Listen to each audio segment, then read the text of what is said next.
कैसे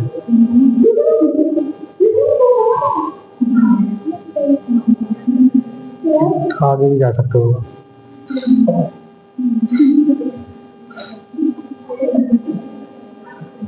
इधर आऊंगा।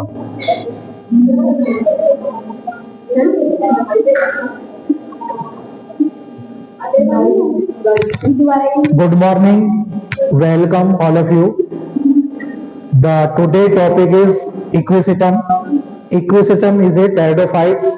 अभी तक हम लगातार टेरिडोफाइट्स की स्टडी कर रहे थे, जिसमें हमने स्लेजिनेला की स्टडी करी थी।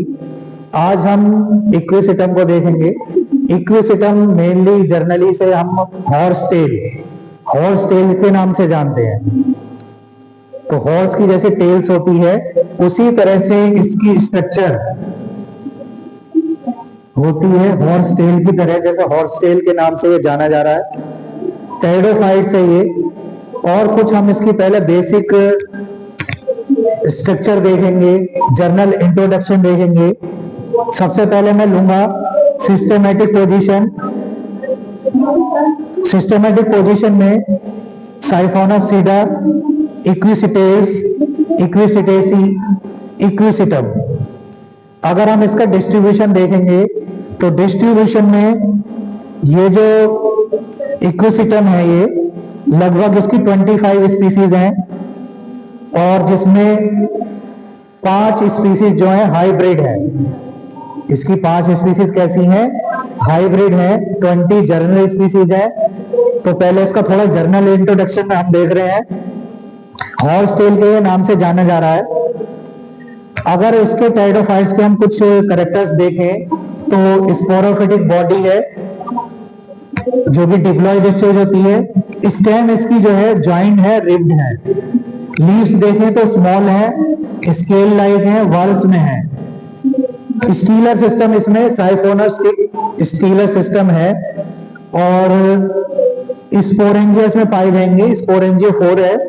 और स्पोरोफाइट जो इसके होमोस्पोरस भी हैं, हेट्रोस्पोरस भी हैं। होमोस्पोरस से मतलब है सेम टाइप के स्पोर्स, हेट्रो मतलब डिफरेंट टाइप के स्पोर्स।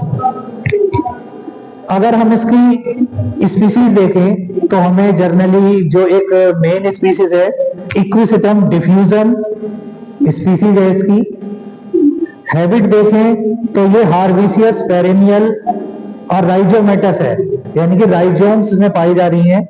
अगर मैं इसका स्ट्रक्चर बनाऊंगा तो इक्विसिटम ऊपर वाला भाग कौन हो जाएगा, और नीचे की साइड इसकी राइजोइड्स।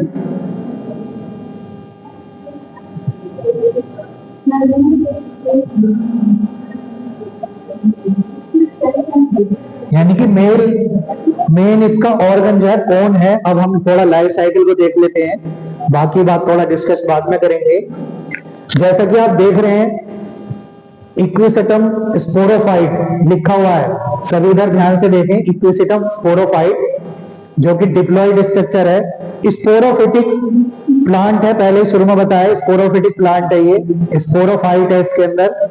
स्पोरोफाइट मतलब जिसमें स्पोर प्रोड्यूसिंग ऑर्गन्स बनते हैं, और ये डिप्लॉयड फेज भी है, यानी कि इसके अंदर भी स्पोरोफिटिक फेज और गैमेटोफिटिक फेज इसके अंदर प्रेजेंट है। यानी कि अल्टरेशन ऑफ जनरेशन इसके अंदर भी हो रहा है।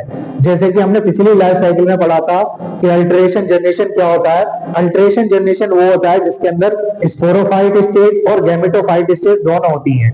तो स्पोरोफाइट स्टेज से ही शुरुआत हुई है equisetum, it means horse tail. आगे हम बढ़ते हैं तो जो इसकी मेन स्ट्रक्चर है उसे हम कौन बोल रहे हैं, उस स्ट्रक्चर को हम क्या बोल रहे हैं? कौन। यानी कि स्पोरोफाइट जो स्ट्रक्चर है वो एक कौन के रूप में है। कौन के अंदर ही स्पोरेंजियोफोर, यानी कि स्पोरेंजियोफोर एक स्ट्रक्चर है जिसके अंदर क्या है? स्पोरेंजिया है। और स्पोरेंजिया के अंदर जो है स्पोर है। Sporangiophore, spore, sporangia. यानी कि ये स्ट्रक्चर कैसी है? ये जो स्ट्रक्चर है एक टी शेप में स्ट्रक्चर है, और टी शेप के अंदर स्पोरेंजिया पाए जा रहे हैं। ठीक है। इसकी अगर हम इंटरनल स्ट्रक्चर देखें तो इंटरनल स्ट्रक्चर देखने पे हमें क्या टी शेप में एक स्पोरेंजियोफोर नजर आएगा, जो कि दो भागों में डिवाइड है। स्पोरेंजियोफोर इसकी कवरिंग सेल है और स्पोरेंजिया और स्पोर इसके अंदर प्रेजेंट है। स्पोरेंजिया किसके अंदर प्रेजेंट है? स्पोरेंजियोफोर स्ट्रक्चर, स्पोरेंजिया ये वाली स्ट्रक्चर और स्पोर इसके अंदर बंद है। स्पोर क्या है? बिल्कुल इसके अंदर प्रोटेक्ट है, यानी कि ये स्ट्रक्चर कैसी है? कोन लाइक स्ट्रक्चर है। इसके अंदर अगर हम इसका सेक्शन काट के देखेंगे तो ट्रांसफर सेक्शन में इसमें सबसे पहले स्पोरेंजियोफोर नजर आएगा, उसके बाद स्पोरेंजिया नजर आएगा, स्पोरेंजिया के अंदर स्पोर नजर आएंगे।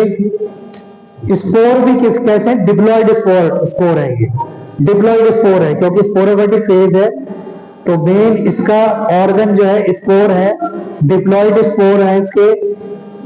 तो यही चलते हैं कि कोन हो गया, इक्विसिटम की कोन हो गई जो कि स्पोरोफाइट है, उस कोन के अंदर स्पोरेंजियोफोर है, स्पोरेंजियोफोर के अंदर स्पोरेंजिया बंद है, उसके बाद स्पोर मदर सेल यानी कि स्पोर मदर सेल उस स्पोरेंजिया के इंटरनल अंदर है। तो स्पोर मदर सेल कैसे? डिप्लॉयड है। उसके बाद इसका मियोसिस होगा, क्रोमोसोम की संख्या इसमें हाफ होनी है, आधी करनी है, क्रोमोसोम की संख्या हाफ हो जाएगी मियोसिस के थ्रू। तो इससे स्पोर्स बन जाएंगे जो कि स्पोर्स होंगे हैप्लॉइड। तो मियोसिस यहाँ पर हो जाएगी, स्पोर फॉर्मेशन हो जाएगी। इसी स्पोर को, स्पोर से ही स्पोर प्रोथैलस का निर्माण होना है। इट जनरेट प्रोथैलस, यानी कि प्रोथैलस इसकी प्लांट बॉडी है जो कि एक गैमेटोफिटिक फेज में कन्वर्ट हो रहा है, गैमेटोफाइट बनाएगा, यानी कि स्पोरोफाइट से गैमेटोफाइट बनने के लिए तैयार है। वो किसके थ्रू बनने हैं? वो स्पोर के थ्रू बनने हैं। स्पोर कैसा है? हैप्लॉइड है। जब इसे इन्वायरमेंटल कंडीशन मिलेगी, फेवरेबल कंडीशन मिलेगी, ये स्पोर जर्मिनेट होगा, मॉइस्चर मिलेगा, इन्वायरमेंट मिलेगा, उससे ये प्रोथैलस तैयार होगा। प्रोथैलस भी गैमेटोफाइट है। प्रोथैलस कैसा है? गैमेटोफाइट प्रोथैलस है। अब इस प्रोथैलस के अंदर male and female reproductive organs तैयार होने हैं। मेल रिप्रोडक्टिव ऑर्गन्स को एंथ्रीडिया बोल रहे हैं। सभी ध्यान से सुने, मेल रिप्रोडक्टिव ऑर्गन्स एंथ्रीडिया, ये आपसे पूछा भी जाएगा। Male reproductive organs antheridia and the archegonia is the female reproductive organs. वो इसी थैलस में जनरेट होंगे। ये स्पोर्स का जर्मिनेशन होगा, सेल डिवीजन होगा, सेल डिवीजन के होने के बाद में ये प्रोथैलस तैयार हो जाएगा। उसी प्रोथैलस के अंदर एंथ्रीडिया एंड आर्चिगोनिया तैयार होंगे। एंथ्रीडिया फॉर्मेशन हो जाएगा। एंथ्रीडिया, एंथ्रीडियल वॉल, उसकी कवरिंग सेल्स, और कवरिंग सेल्स यानी कि उसकी लेयर, जैकेट लेयर अंदर होती है, पहले भी ये नाम आए हैं। आर्चिगोनिया का आर्चिगोनियल इनिशियल, जैसे कि पहले भी हम स्टडी कर चुके हैं कि इसका निर्माण कैसे होगा, आर्चिगोनियल इनिशियल से होगा। आर्चिगोनियल इनिशियल सेल डिवाइड होगी, फिर उसके बाद neck canal cell, ventral canal cell, jacket layer and the egg cell are produced in this formation. ये नाम पहले भी आ चुके हैं, पहले आपको बताया गया था, पहली लाइफ साइकिल में ये बताए गए थे नाम। तो ventral canal cell, neck canal cell and egg cells भी तैयार हो जाएगी। अब आप देखेंगे एंथ्रीगोनियस, एंथ्रीडियम से एंथ्रोजॉइड्स बन गए। इसके एंथ्रोजॉइड्स में खास बात ये कि दीज आर मल्टीफ्लैजिलेटेड। ये कैसे होंगे? ये एंथ्रोजॉइड्स कैसे होंगे? मल्टीफ्लैजिलेटेड होंगे, यानी कि इसके अंदर बहुत सारे फ्लैजिला पाए जा रहे हैं मूवमेंट के लिए, इसीलिए इसका नाम मल्टी फ्लैजिलेटेड बोला गया। मल्टी फ्लैजिलेटेड एंथ्रोजॉइड, जो इसकी स्पेशल बात भी है, अभी तक हमने जितने भी एंथ्रोजॉइड देखे थे उनके अंदर फ्लैजिला नहीं था, ये मल्टी फ्लैजिलेटेड है। उधर ही आर्चिगोनिया से फॉर्मेशन हो जाएगी एग की। एग सेल अभी आपको नाम बताया था, एग सेल तैयार हो जाएगी and the fertilisation take place ये जितने भी एंथ्रोजॉइड्स हैं, ये एंथ्रोजॉइड्स बाहर चले जाएंगे और they can fuse the egg. It means fertilisation take place. It means fusion of male and female gametes is called fertilization. Fertilization take place. After fertilization, zygote are formed. Zygote can be divided into many cells and form the embryo. अब आप यहाँ पे देखिए, अब यहाँ पर इसकी stage जो थी वो गैमेटोफाइट स्टेज थी। क्रोमोसोम की संख्या आधी हो रही थी। आप देख रहे हो कि यहाँ पे हैप्लॉइड स्टेज आ गई है, गैमेटोफाइट स्टेज आ गई है, गैमेट फॉर्मेशन हुए हैं। गैमेट्स फॉर्मेशन होने के बाद एग बना है और फर्टिलाइजेशन के बाद फिर दोबारा से जो जायगोट बन गया है, वो जायगोट कैसा बना है? डिप्लॉइड जायगोट बन गया है।